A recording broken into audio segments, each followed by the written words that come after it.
Star Wars Visions is an anime anthology series inspired by George Lucas taking place in a galaxy far, far away and produced by various anime companies. Episode 1, The Duel, was easily my second favorite episode. They basically put a samurai-esque scenario into the Star Wars universe with this amazing CGI animation, plus everything else being black and white, and the lightsaber and the energy blast glowing with color makes them really pop, and it was really amazing.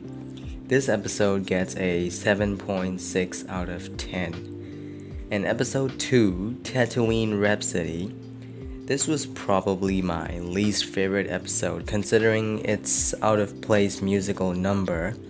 I get that it's a thing in anime with rock music, but it's just weird in Star Wars, especially with Jabba the Hutt. I did like seeing Boba Fett again with his Slave One ship, and yes, it's called Slave One. I heard there was some Twitter shit with people being offended by the name for some reason and tried to change it. Cancel me if you will, but the ship's name will always be Slave One. And this episode gets a 5.4 out of 10. Episode 3, The Twins. I actually enjoyed this episode a lot. I get that it's very over the top and felt like a shonen anime with exaggerated dialogue, but it's pretty damn awesome in my opinion. Especially the animation, it was spectacular. There's also a lot of constructive parallelism to Luke and Leia. It's like what if Leia joined Darth Vader or something. Like, I give this episode a 7.4 out of 10. Episode 4, The Village Bride. I've seen a lot of anime movies or TV shows with a story like this.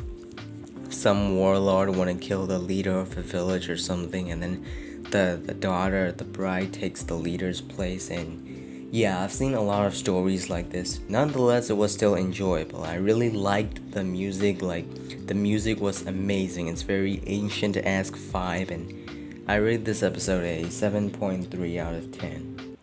Episode 5, The Ninth Jedi. It was pretty good. I thought the Sith twist was great and the animation was amazing. I give this a 7.5 out of 10. Episode 6, TOB1 or T0B1 or Toby or whatever you want to call it. This is easily my favorite episode. I don't exactly know why, I just love it so much.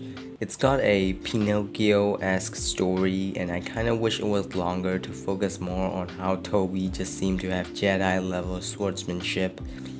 But it was still awesome. I enjoyed all the Easter eggs in this episode, and Toby versus the Inquisitor fight scene was probably the most classic anime fights I've seen this entire show. This episode gets an 8 out of 10. Episode 7, The Elder.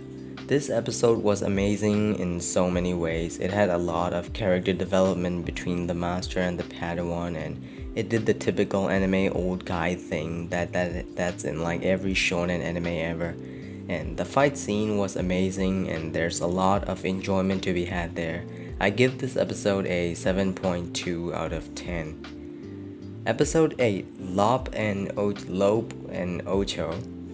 There was a lot of good moments in this episode, but when I was watching this, I was starting to get annoyed by it that every episode seemed to have a lightsaber and revolves around a Jedi of some sort. And I was kinda glad that they didn't have a lightsaber until they did.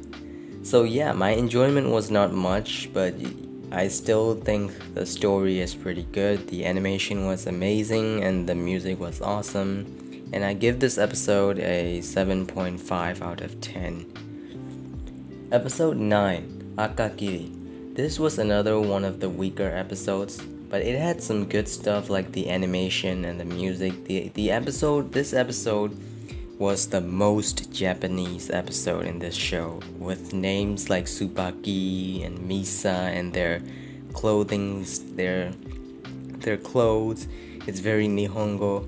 I mean, the frigging name is in Japanese, Akagiri. Anyways, the story is pretty much a rehash of Revenge of the Sith, but kind of fast paced. But it does portray pretty well how Jedi's can fall in love, or they will lose the person they love and then the dark side wins.